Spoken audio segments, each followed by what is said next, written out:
Ներիր Տեր Աստված, մարդկային հոգին,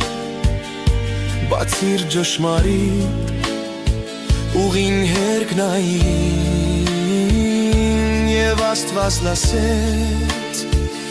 աղաղակը իմ, չէ որ Հայր Աստված